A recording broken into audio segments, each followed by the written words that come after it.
is the main event.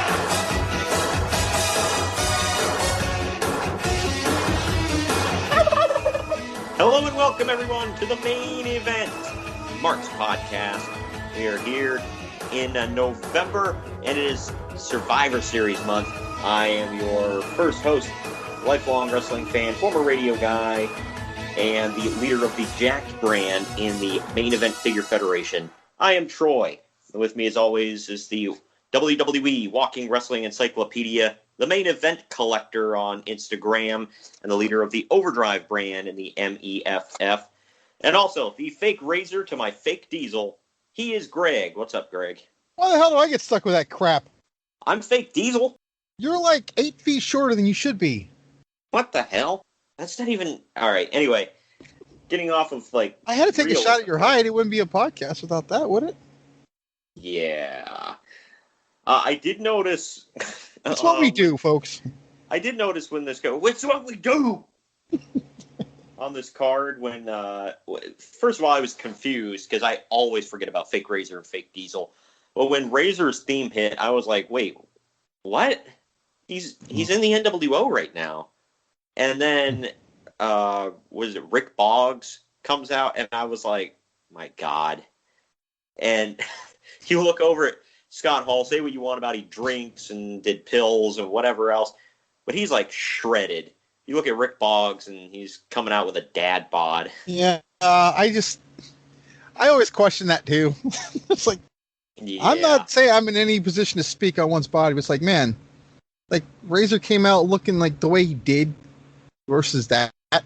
It's almost as if, like, I mean, I know it was a parody, but like a hardcore parody, almost like BWO style. Well, yeah. You know. Well, and the thing was, fake Diesel actually was, like, ripped and shredded.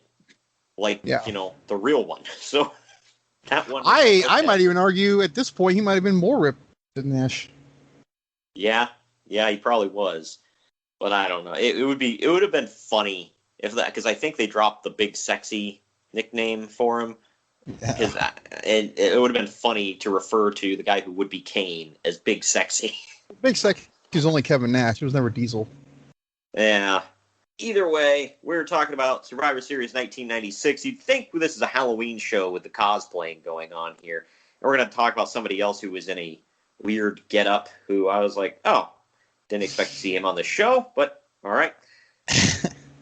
But yeah, it's Survivor Series 1996, man. I wasn't yet watching wrestling. I would start watching around this time the next year. So I think it was like right around Bad Blood. Blasphemy. Or 97 is when I started watching. Do you have any like personal memories of watching this thing? I do. This is like the first time ever where I was rooting the heel. There was just... the main event? Yeah. There was just something about Sid that I gravitated towards. And in 1986, it was all about either Shawn Michaels or Bret Hart. Like, which side were you on? At least in WWE. And I always picked Shawn Michaels, of course. But, I don't know. There's something about Sid that I gravitated towards, and I was rooting him hard in this match. And I remember that because, like I said, that was like the first heel I ever really cheered for. Well, you know why, Greg? Because he's the man. And the master. Well, yeah. And the ruler of the world. Can we do that again? We're live, pal. And he has half the brain I do, so, you know, it's awesome. Well, yeah. I can't remember the line he said on Raw, but he said something about... It was a Shooter McGavin type thing, but it wasn't supposed to be. He just messed it up, because it was almost like where he was like, I eat piece of crap like you for breakfast. He said something to... You got a Shooter McGavin reference in, holy crap, yes. Well, he said something like that. I think it was to Bret. He said something like that to him, and Bret was like, it kind of had a Happy Gilmore response to it. I was like, wait, what? And he was like, no. It was, if somebody can... crap for breakfast? No. Yeah, I can't remember what exactly it was, but it was some gaffe like that, and it was like, my God, like, that's so Sid. But, you know, I was a fan of his, too. And I have a Mattel figure of his. I don't know if you do. You mean the Mattel figure? Yes. Well, yeah. Actually, they only made one. I think there's a Sid Justice, too, actually. A basic. Seriously? Mm-hmm. He's in blue tights, I believe. Nice. Yeah, because that was definitely said Justice in the blue. But yeah, let's take a quick break, have the turkey gobble, because it is Turkey Month and Survivor Series Month. When we come back, we're going to get into the news and notes of the time. There's some interesting stuff to talk about. Follow us on Twitter and Instagram at @mainevent_marks and Facebook at facebook.com/maineventmarkspod. Now, back to our program.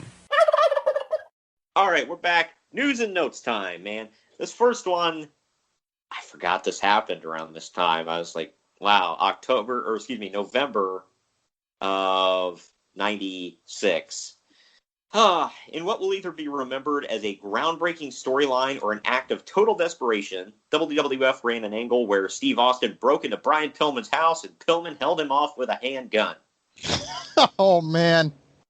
Even though the matches that aired during the show were pre-taped weeks ago, the angle itself was filmed live to keep it from leaking out. It was filmed at Brian Pillman's actual house, and two quote-unquote friends that Austin beat up outside were actually students from a local wrestling school. The angle ended with Pillman cursing on the air, which wasn't edited out of the West Coast feed that aired later. So Uncle Dave it was not really speculation at this point. He's basically stating facts as a speculation that they got approval from USA Network for him to drop a swear. Well, you can just claim insanity. Yeah, well, safe bet. I mean, they did say, because people were saying, they're like, well, Brian wasn't actually nuts, but they said, man, he was dedicated to that freaking gimmick, because he would, like, literally show up at the hotel acting out of his mind. And then he would, like, go up to somebody later and, like, completely kayfabe it. And he's like, oh, hey, and act like normal. But then he'd go back up to the front desk and act like he was psycho. Was he, or was he just bipolar? Maybe. But he'd do things like he'd walk into the wrong hotel. They're like, you're not even, like, registered here. Get out. But yeah, in the future, Greg and I will review Pillman's Got a Gun. We have to. It was something, man, and it really helped build the Stone Cold character that we're going to continue to talk about today. And a good companion piece, by the way, to this is if you go back and listen to in the archives, last month we covered Buried Alive 96. It was the pay-per-view right before this, and it was actually the one where Stone Cold debuted his infamous Hell Froze Over theme. So lots of evolution. On this show, there's another thing of evolution I wanted to point out to you that I'm sure you noticed too. Something that was more of a de-evolution, I guess. They're planning to do an NWO pay-per-view in January. Oh, man. Look, not to get ahead, but, like, I've said it a million times, when you show up on the back of garbage trucks, that's never a good omen for your pay-per-view. Well, you know. Yeah. The whole thing was just a joke, and it was torture. It had that ladder match. That was pretty damn good. That was fine, except for, like, the racist comments they kept making about Eddie being a Mexican jumping bean and crap. Like, the match itself was good. But what was it, like, I just love how they had, like, the NWO voiceover guy every so often, like, during, like, whenever the babyface WCW guy was on top in a match, he'd come over and be like, loser. Yep. I don't think they had music either, right? Like the WCW guys? I don't think so. It was just, yeah. And we got Bubba Rogers being run over by a Harley or something. They're trying to run over his crotch, right? I don't even remember. I just remember they ran him over with a motorcycle, because apparently you can't get out of the way of a rolling motorcycle. Why do you say that sarcastically? There you go. Something not quite so depressing. Every time you say "here you go," it's usually bad. There you go. Well, let's keep it moving here. This one isn't. I mean, it is connected eventually to the NWO thing, which would get a little depressing. But Curt Hennig is the latest wrestler who's expected to jump ship from WWF to WCW. Hennig met with Eric Bischoff this month and reportedly agreed to a deal that will have Hennig return as an active wrestler.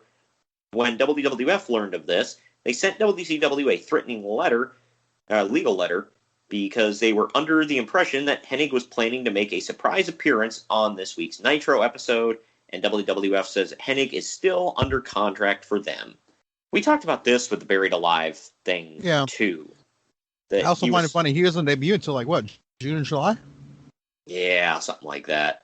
Yeah, I can't remember one of our shows in the archives, we talked about, he just, the big surprise of Nitro, he just walks to the ring and stands there. Well, we still don't know if the big surprise is him or Raven. That night they have both. Yeah, and Raven was sitting at ringside, making his debut, kind of. Curt Hennig just walks to the ring. Nothing really happens. That's sad on both parts. He's just sitting on his ass, or just sitting there nonchalantly walking to the ring. I know. What a debut. Yeah. Oh my gosh, you remember that time Curt Hennig walked to the ring with his hands on his hips? Yeah, that's some good TV right there, man. Walker. That'll get you the quarter hours. Ric Flair finally had shoulder surgery this week, but he may be out of action longer than previously expected. The current plan was that he's ready to return, or when he's ready to return, is for Hall and Nash to attack his 19-year-old son, David, which would lead to a match with the Horsemen versus the NWO. Not sure that's what led to that feud. Did they bring David into stuff at this point? Not that I remember. Yeah, I don't think he started doing stuff until 99, actually. Maybe late 98? Yeah, they're jumping the gun a bit here. Well, they found out that Dave Meltzer found out, so they changed plans to make him look stupid. Yeah, plans changed. Good. Put it off for a couple of years. That'll throw them off.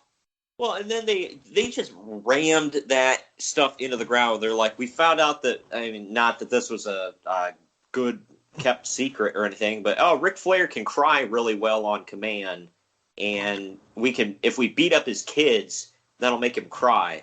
So they just did that repeatedly with David and then Reed.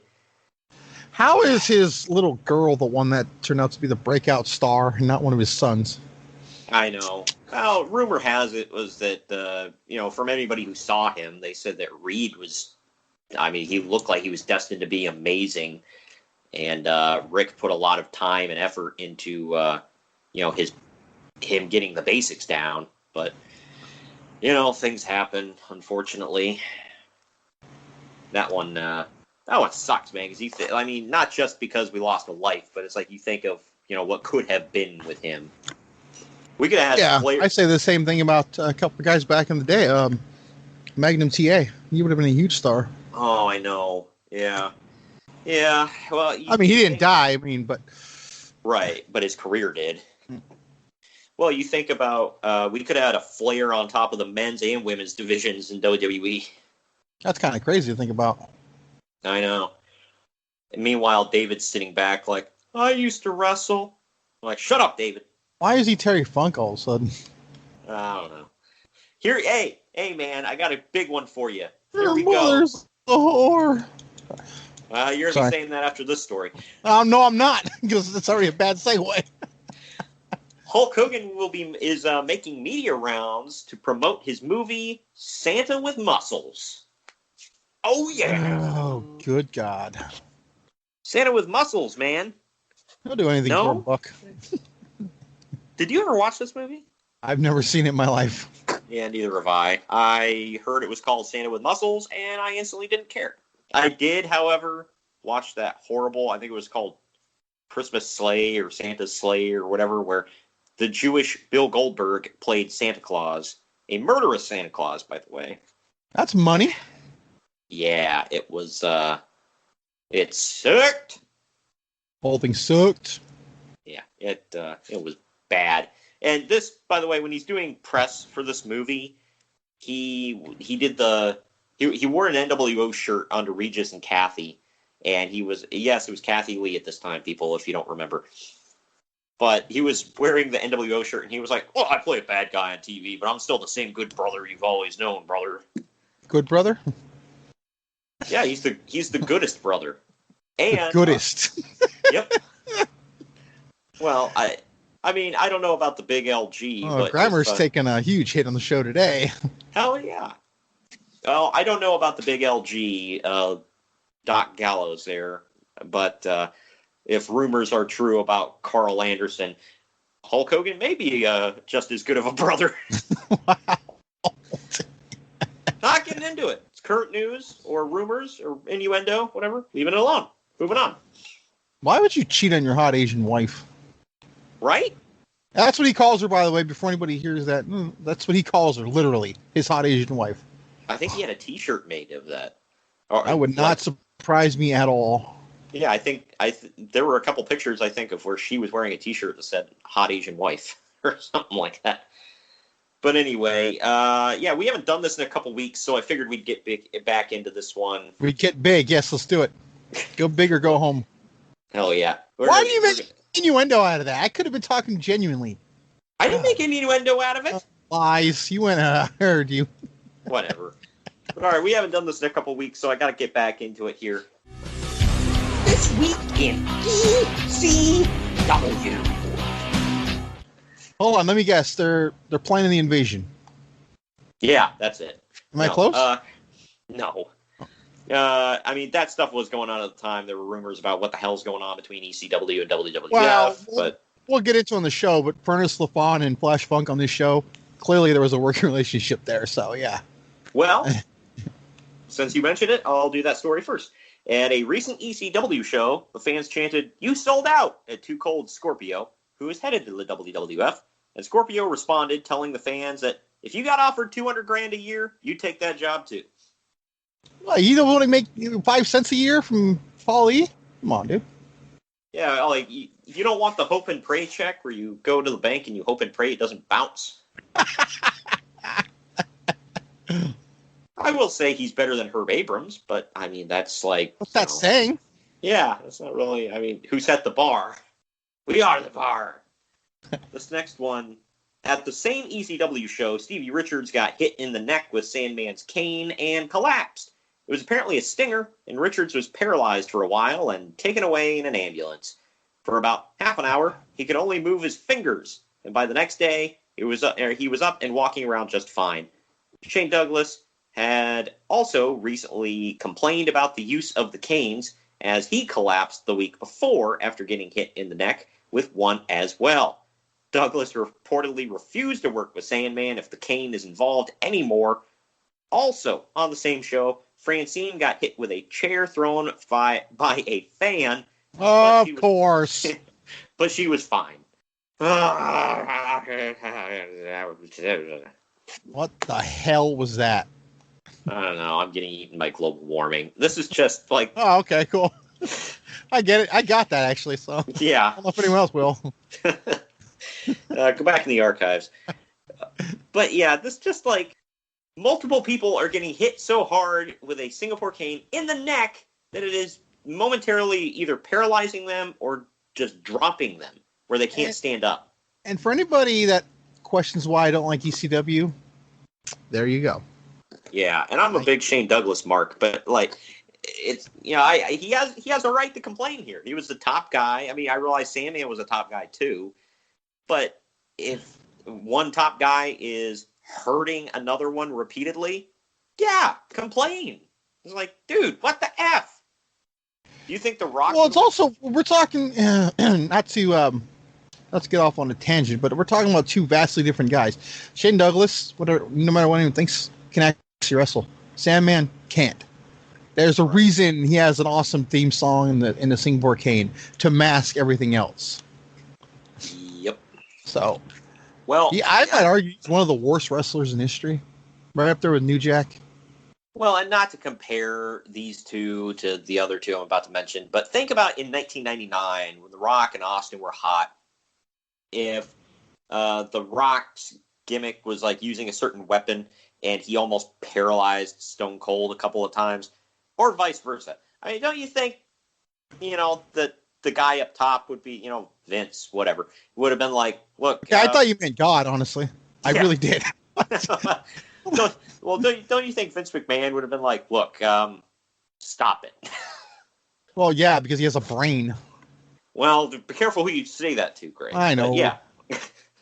The WWF is planning an ECW-like late-night show, and it is tentatively being called Shotgun Saturday Night, and is scheduled to start on January 4th. I don't know where they get it was an ECW-like show, other than, I mean, it basically took place in a dark bar. The first one took place in Grand Central Station.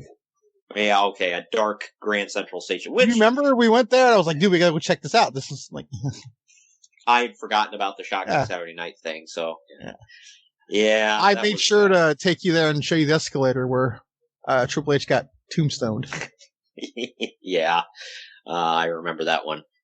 Well, isn't that the one where, didn't they have, like, I can't remember, I'm pretty sure this was this was filmed, because I think either Bruce Pritchard or Jim Cornette was talking about it, where they had, like, little Vader go in to try to use the urinal in these two shorts. Yeah. So, somebody had to lift him up.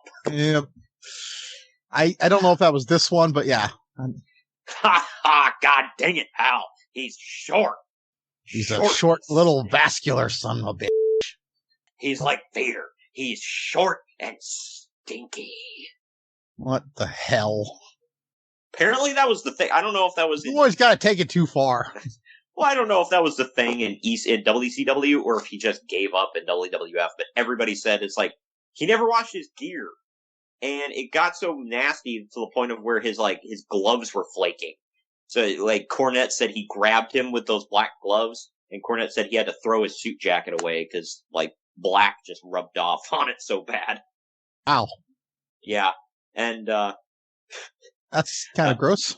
Yeah. I wonder if he did that on Boy Meets World, too. Ugh, God. I hope he bathed then. But I mean, I guess he bathed, he just didn't wash his gear.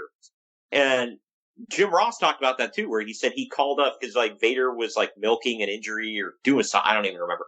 And Jim Ross called him up and was like just yelling at him basically, and like he said, "Well, I was trying to give him tough love, whatever." And he said he had me on speakerphone. I was like, "I bet you haven't even taken your washed your damn gear, have you?" And in the back, I hear his wife, "He hadn't even taken it out of the bag." And she said, "Well, if he ain't taking it out of the bag, I ain't washed it." I was like, all right, fair enough. That's just gross. Anyway, getting off the Vader jokes. During commentary on Superstars, speaking of Jim Cornette, he told a rather unfortunate joke, saying that a burglar broke into Sable's house and she screamed, "Rape!" And the burglar replied, "No!" Wow. That sounds about right. He's used this joke multiple times. So, yeah. Everybody wants to talk about that fried chicken joke he did in NWA. That wasn't the first effed up joke he's done on commentary, people. Alright? I can assure you it's probably the last. I don't think anyone's gonna No one's gonna hire him again. I can't see I can't see anybody saying, "We need a commentator, call Jim Cornette." I can't see it. I can't imagine anybody in 2020 or 2021 is about to be anybody saying, "We need insert job title here, call Jim Cornette." Like, no. Horrible criticism, maybe? Yeah. We need somebody to be really racist, sexist, and scream and cuss at everybody. Call Jim Cornette. Look, we never ever get political on here, okay? But I'm just going to say this. One of the stereotypes of anyone who supports Trump is everything you just said. And he kind of wants to murder that man. I just find it ironic. I do. Yeah, it's a little left up. Like, pot meat kettle. Right. Final story I got here actually plays into this event. I don't know where he was supposed to fit in the card, but they made mention of him not being there. Mark Henry's broken legs expected to keep him out for 4 to 6 weeks. He ended up being out for an entire year. Yeah, he wouldn't debut until what? I think he debuted on Raw and joined the Nation? Yeah, something like that. Yeah. So, yeah. That's, I like that they were going to bring him in as an American hero because he was in the Olympics. They had him all draped in the flag. And no, we're going to put you at the, militant black stable. I was going to say take on the rant. What do they call it? The Black Panthers. Yeah. And Bruce Pritchard tries, they were not on the Black Panthers. They wore the same stuff. Hey, you know what? I'm not arguing. It worked. I mean, I hated them for obvious reasons, but it worked. Yeah, they were heels. They were heels. You know who started that group, right? PG-13? Good God. Damn it, that was the reference I was going to make to open the show, and I forgot it. I just, wow, I'm glad you forgot it. Do not go and edit that in either. Come on. That group launched one of the greatest of all time, so you can't tell me it didn't work. So anybody says that, I'll argue it all day. D'Lo Brown? No, The Godfather. Can you keep up? Jeez. Yeah. All right, well, that's it for the news and notes. You ready to dive into the event? I think I am. Okay, well. We're not going to talk about Roddy Piper debuting? Did he? Oh, yeah, he debuted at Halloween Havoc, didn't he? Well, I mean, he signed the contract at World War III this month, but we already covered it. I just want to throw that in there. Yeah. We'll have to talk about him someday. Someday soon. But, all right, well, let's take one final break here before we get into the event at hand. Follow us on Twitter and Instagram at @mainevent_marks and Facebook at facebook.com/maineventmarkspod. Now, back to our program. All right, we're back from the turkey gobbling, and it is time to get into WWF Survivor Series 1996. Took place November 17th, 1996. Tagline, Back to Attack. The venue was Madison Square Garden in New York City, New York. Attendance, 18,647. And pay-per-view buys, I've seen conflicting reports. One place said 150,000. Another said 199,000. It was a lot. All right. So I'll just go with that. But we open up the show. The package plays as they're kind of showing off that they're in New York City. And they let us know that the night before the show, the WWE held a Hall of Fame induction banquet. We talked about that in the archives on the Buried Alive episode. So we kind of talked about how they didn't usually do much. Like, they didn't usually have a ceremony. There for a while, they had a dinner, kind of bounced around here and there. When was it that they actually started doing it right before WrestleMania? 2004. Okay. And this is 96, so I don't know what they did between here and then. I think this might have been the only one after the Andre the Giant one. Yeah, because I know that, well, they cut it off for a while. They would bring it back every once in a blue moon, and now it's just an every year tradition where they're like, who the hell do we throw in this year? Except in 2020. Yeah, I know. The dark year for everything. Too soon? Yeah. The opening match is a 4-on-4 Survivor Series elimination match. On one team, we have these are some teams, man. I'll tell you what. On the first team, we've got the British Bulldog, Owen Hart, and the New Rockers, Marty Jannetty and Leif Cassidy. They have Clarence Mason with them. That's a money team if I've ever heard it. Yeah. Well. And on the other team, they got to one-up them, man. They got I believe they're debuting, Doug Furness and Philip LaFawn with Henry O. Godwin, Phineas I. Godwin, and they have Hillbilly Jim in their corner. It's definitely their pay-per-view debut. Okay. I think it's such a stark contrast. On one side, in their corner, they have the black lawyer, Clarence Mason. On the other side, they've got a giant hick in Hillbilly Jim. Just pointing out the contrast. Anyway, moving on from that very quickly. This match goes on for 20 minutes, 41 seconds. Henry Godwin pins Marty Jannetty first with a slop drop, and then Owen pins Henry Godwin right after this with a spinning wheel kick. British Bulldog pins Phineas Godwin with a power slam.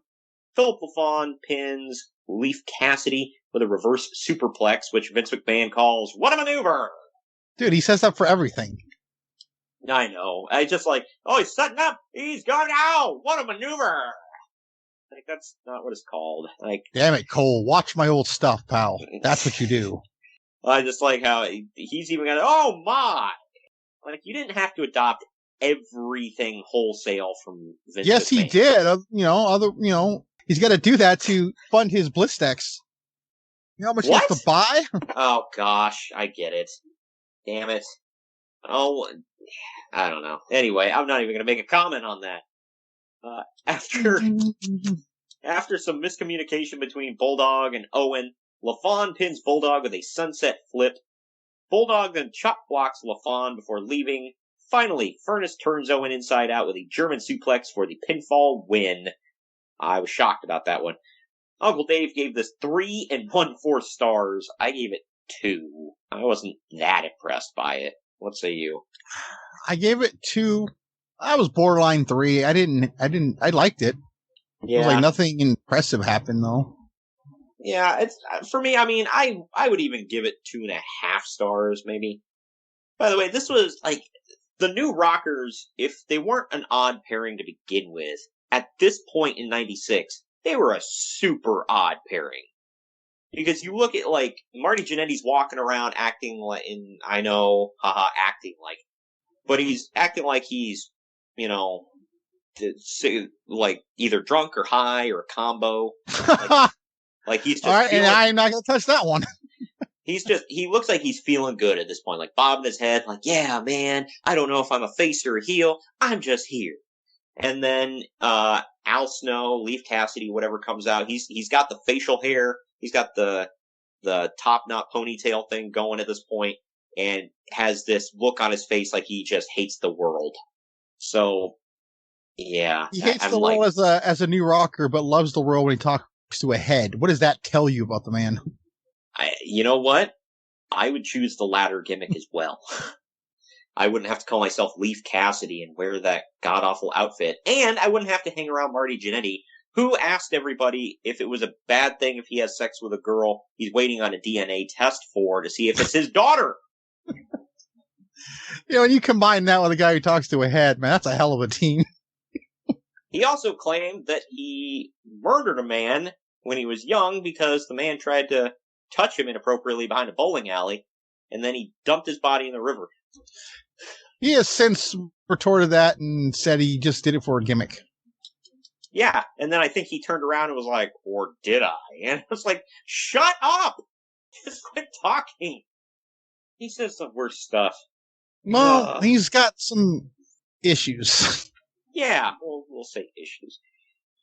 Kevin Kelly's in a dark room with Mankind and Paul Bearer, asking Paul Bearer what he thinks about being suspended above the ring in a shark cage later tonight. Paul says he's not going in that cage at all, and Mankind says that he's going to stomp The Undertaker and eat him alive. I got to do my, I'm Paul Bearer and you're not! No, you don't. Oh, come on. Oh, yes, don't go in there, wait for it to air out. Ooh. You sound like you're doing a really horrible Mickey Mouse. He's a creepy, it's a Halloween Mickey Mouse, a.k.a. Paul Bearer.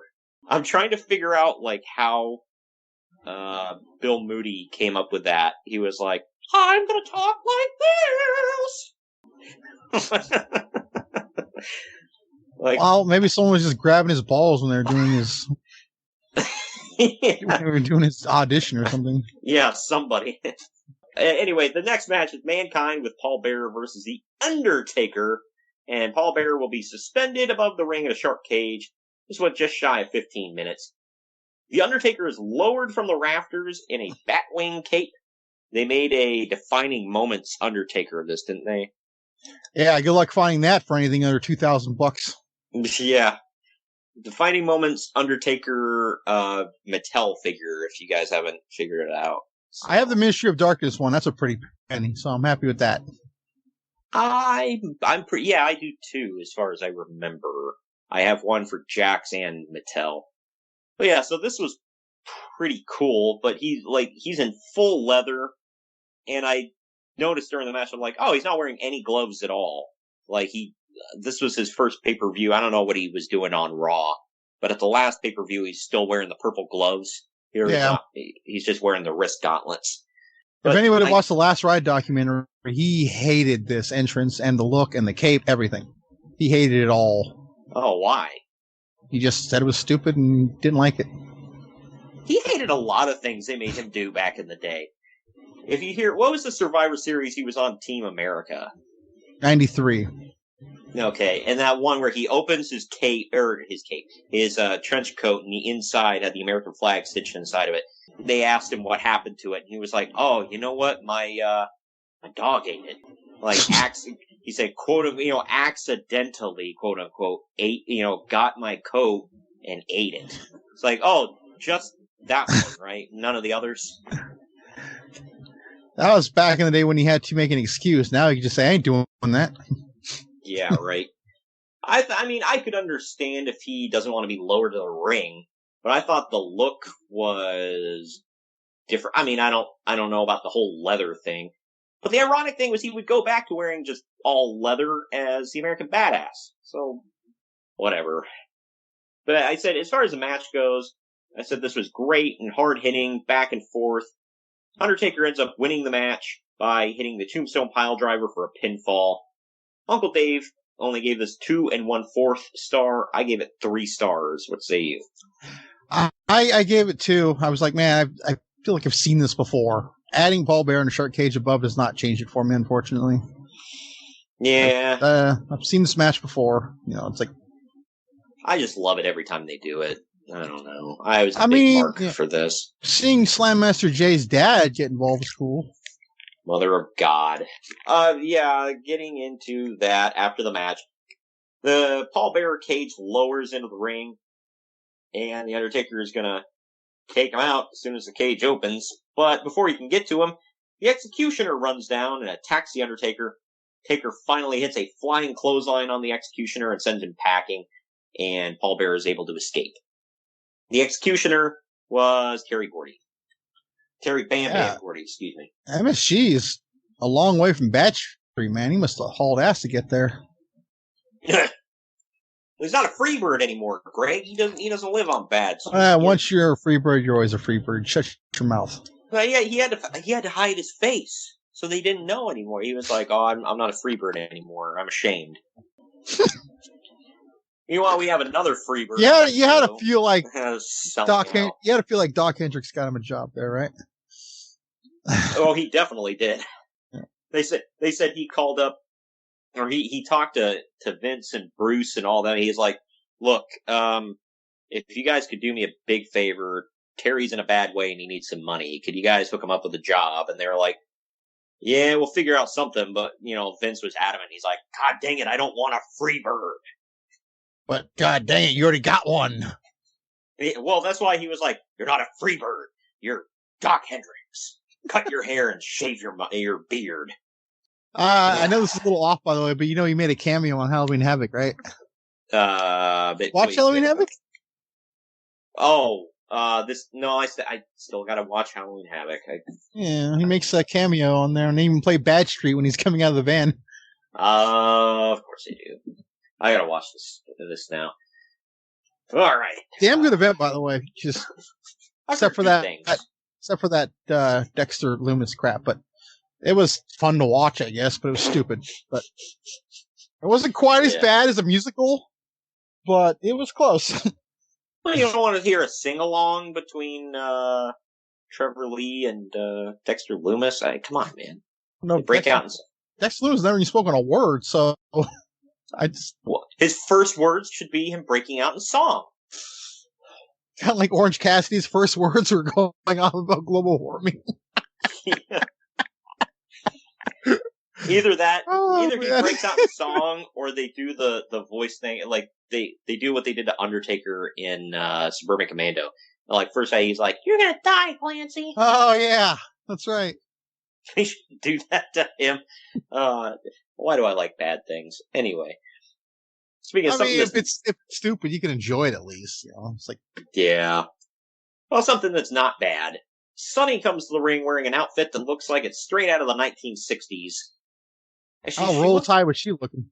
I know, right? But she did look like an extra for.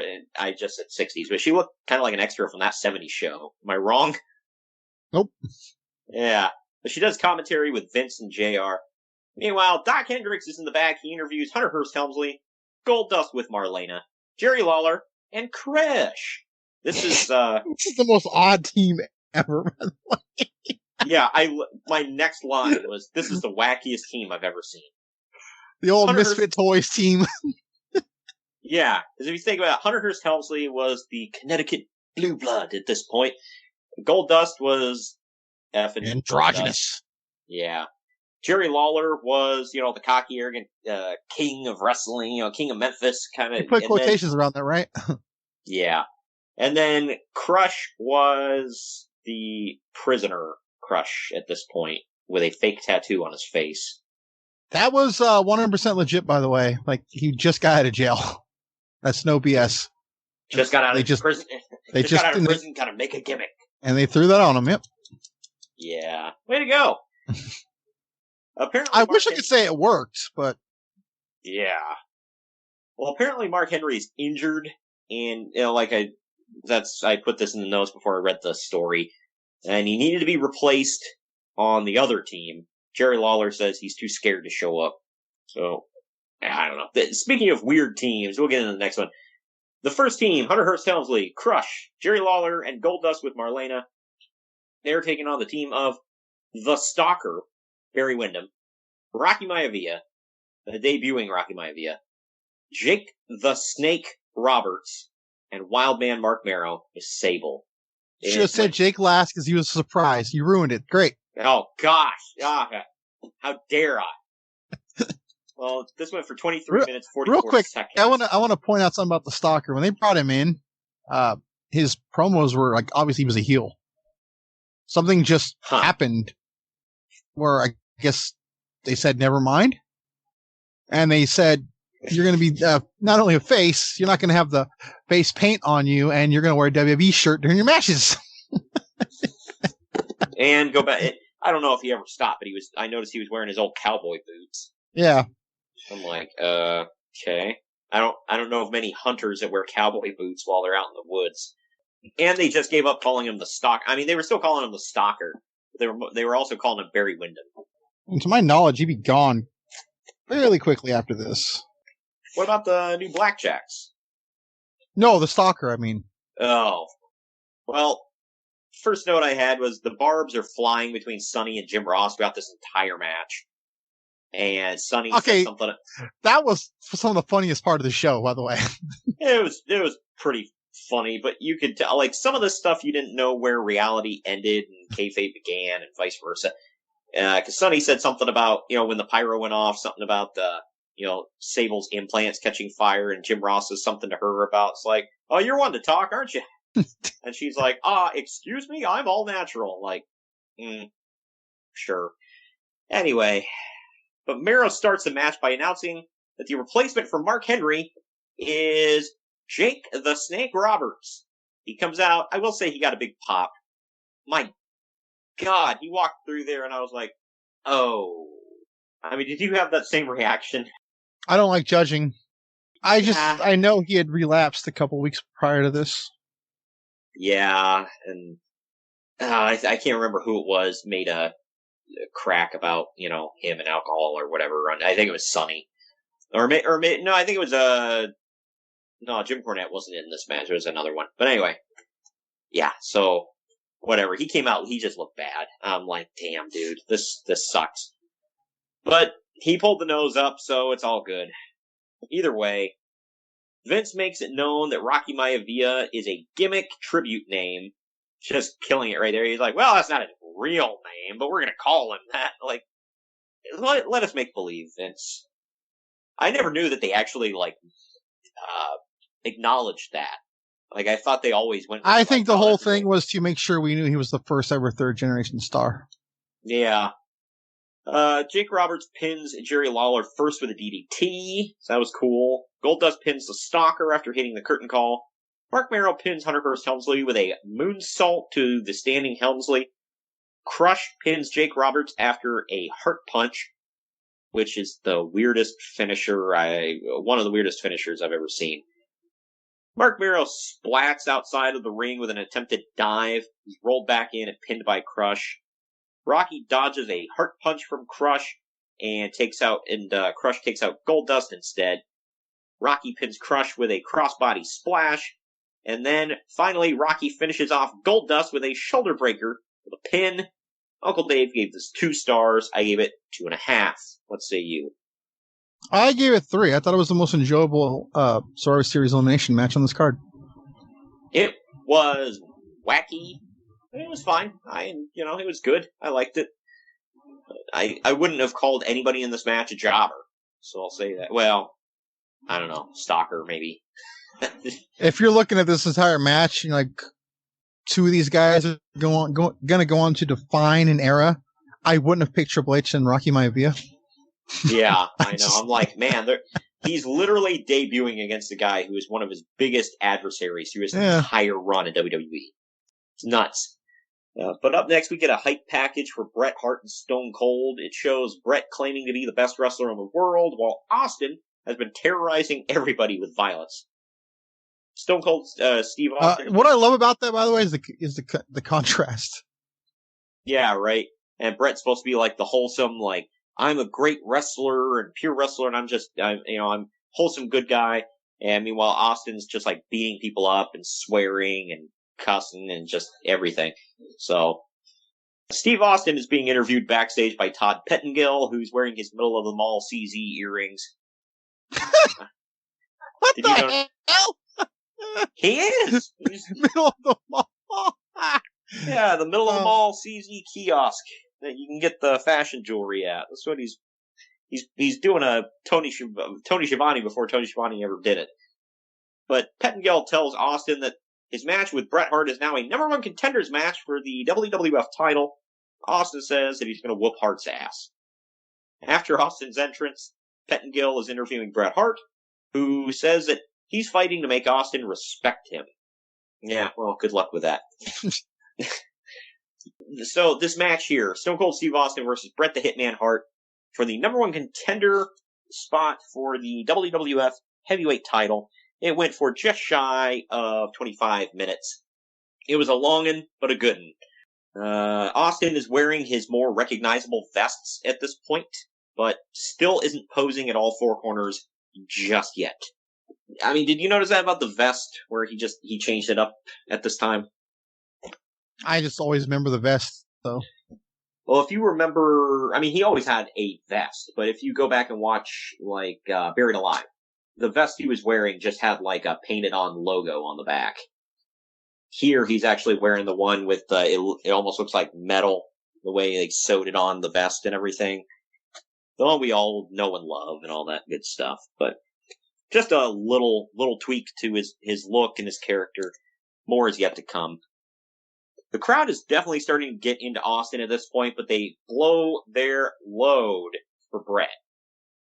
Did you notice that, or am I reading it wrong? No, that was correct. I feel like at this time, though, Austin was the cool guy, so I was even starting to like him too. Yeah, Austin and NWO are anti-heroes at the same time. Well, not even anti-heroes, but like they're heels. Heels! Both came out of black and white boxes! But, yeah, I mean, Austin eventually turned, whereas the NWO didn't, but people still love the NWO, so. Well, if you really think about it, Austin never really turned. I mean, how was the guy that beats the hell out of her boss the good guy? Because everybody wanted to beat the hell out of him. If you really think about it, he was the heel in that whole thing, and McMahon was the face, but that's a different... because McMahon, I mean, if you even listen to the promo, McMahon's like, look, dude, you're hurt. We're trying to look out for you. Go home, take care of yourself. Come back, and we'll let you wrestle. And he's like, take time and take care of myself. F off. Like, all right. But Austin starts the match by flipping Hart the double bird. He spent most of the match beating Bret Hart's ass. There was a ton of just a metric ton of elbow drops by Austin through this match. That was his favorite go-to move, was just dropping an elbow on Bret. But, this was a fantastic match, I said, that ends with the same way that Bret's WrestleMania 8 match ended, with Bret being locked in a sleeper hold, kicking off the top rope and rolling back to pin Austin for the 3. Uncle Dave just, he fondled himself to this one. He gave it 4 1/4 stars. I gave it 3.5, maybe 4 stars. What say you? I gave it 4 as well. I think this was their best pure wrestling match they've ever had. Yeah, I gotta go back and watch their WrestleMania match. Well, that wasn't a pure wrestling match, though. Yeah, I know, but I just want to go back and compare them. There are a couple that Austin had. If you look at WrestleMania 13, WrestleMania 15, neither one of those were really matches. It was a fight. He fought with Bret, and then he fought with Rock. Those weren't, you can't, even though I think, the match with Bret was more of, had some elements of a wrestling match in it. The WrestleMania 15 match I thought was just like, you and I had talked about it before, where they beat the crap out of each other throughout the arena. Spent most of the match outside of the ring. But yeah, so this is kind of a forgotten Austin Bret match. Like, everybody points to their WrestleMania 13 one, but not a lot of people are like, oh, you remember that Survivor Series match they had? I've always thought this was the better one. Yeah, this was really good. I did notice Austin definitely bulked up after this. If you look at him here compared to how he looked like a year later, he looked pretty skinny right here. After the match, Austin storms off, and Hart walks around the ring, slap hands, and hugging fans. I do, yeah. I had to get another Adam Sandler reference in for the podcast. How many up to now? I think just the 2, but we might be able to jackhammer one more in there. Doc Hendricks is backstage interviewing Psycho Sid. He asks Sid if tonight will be the night that he, quote, finally snaps, as if he hasn't already. Yeah, that was a long, slow build. Yeah, right. Like, well, you've been fairly sane up until this point, which is why we call you Sane Sid. Can we define sane? Yeah. I mean, we've been calling him perfectly sane Sid. And now, the Psycho thing, we're waiting on it. He doesn't come out to the actual theme from Psycho or anything. But Sid says that he'll do anything to survive, and says that he'll do everything and anything it takes to become the WWF champion. Lou Albano, by the way, who just got inducted in the WWF Hall of Fame the night before the show, comes to sit at the Spanish commentary table. That one I was like... I'm like, does he speak Spanish? They were laughing about it, so I'm going to say no. I just, it was random. I guess because they already had 3 at the English announce table. I guess they didn't fit.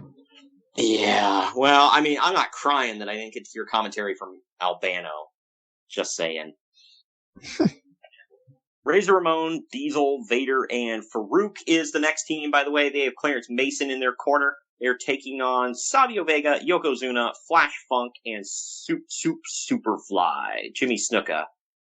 This went just under 10 minutes. This is the final Survivor Series match of the night. Survivor Series style match, that is, the elimination style.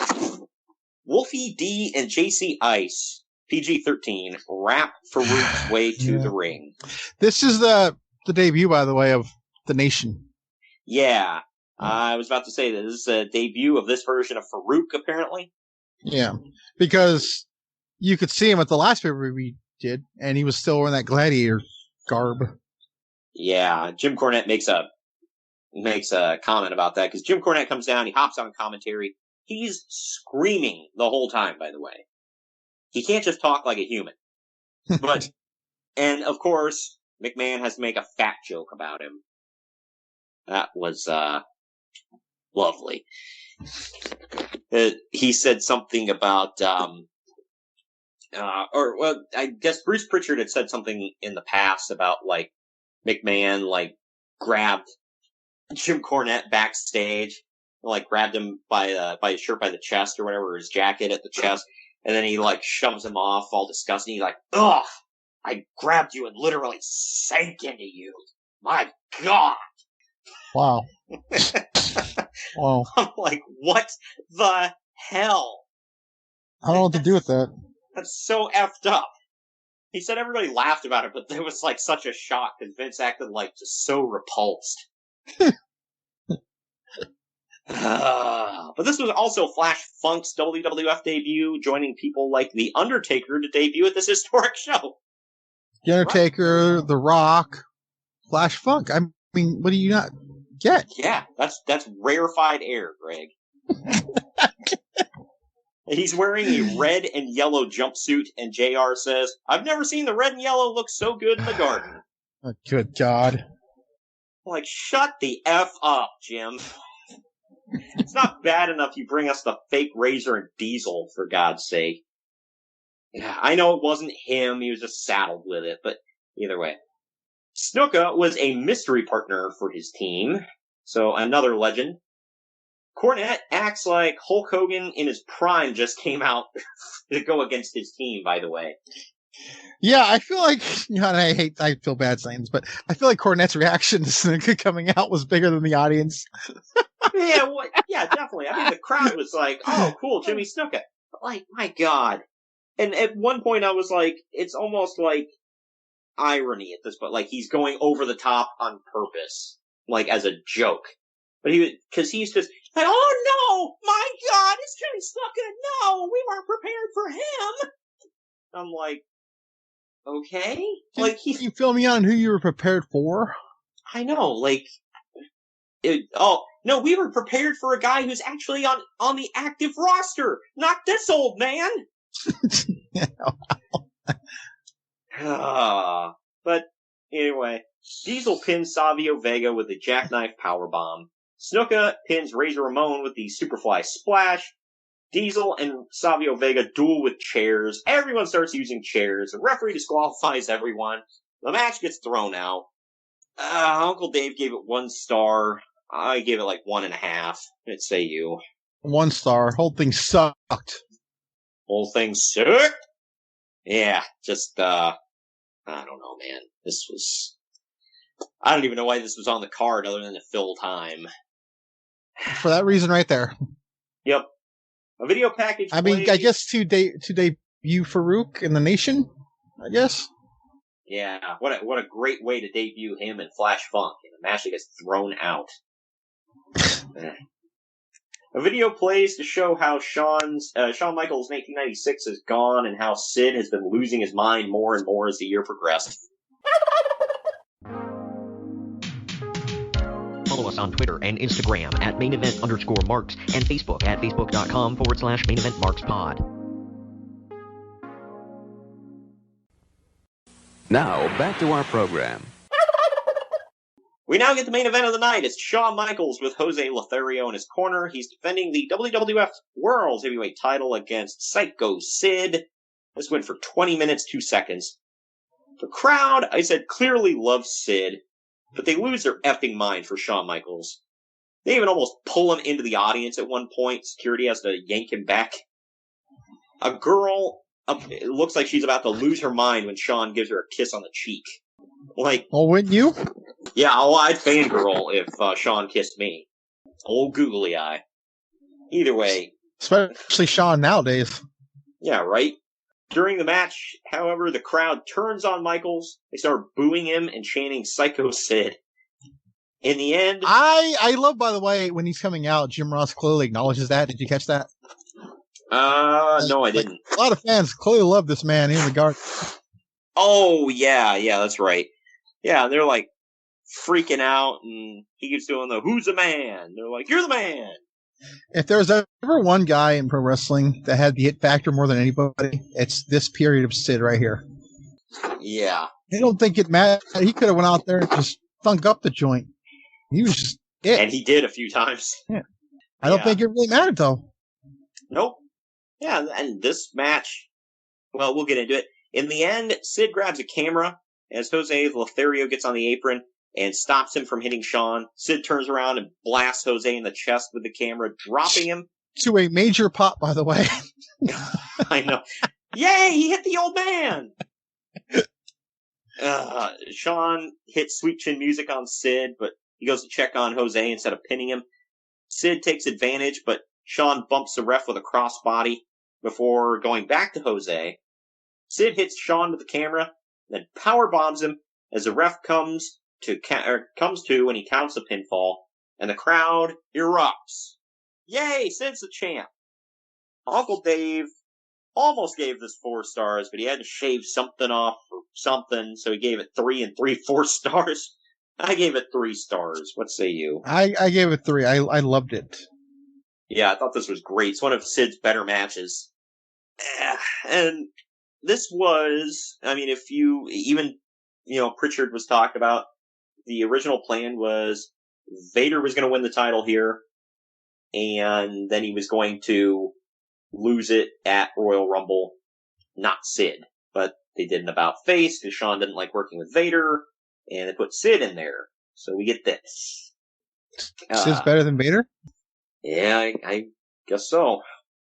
He doesn't hit quite as hard, I guess. So that's something. But as Sid celebrates with the WWF title in the ring, EMTs are putting Jose on a stretcher and taking him away. Shawn literally crawls and stumbles up the aisle after Jose and the EMTs. Sid takes a victory lap around the ring, bumping fists with the fans. And that, ladies and gentlemen, closes Survivor Series 1996. So I think for the last time on the podcast, we're going to take a quick break and come back with the final ratings of the show. Follow us on Twitter and Instagram at @MainEvent_Marks and Facebook at Facebook.com/MainEventMarksPod.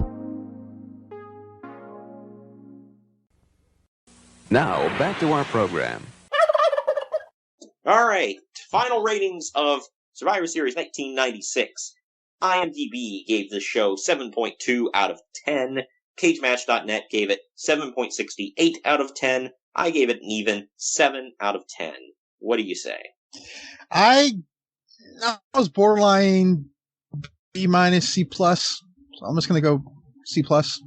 Okay, yeah, so about 7.5 in there. Yeah, I thought it was a really fun event. Nothing amazing.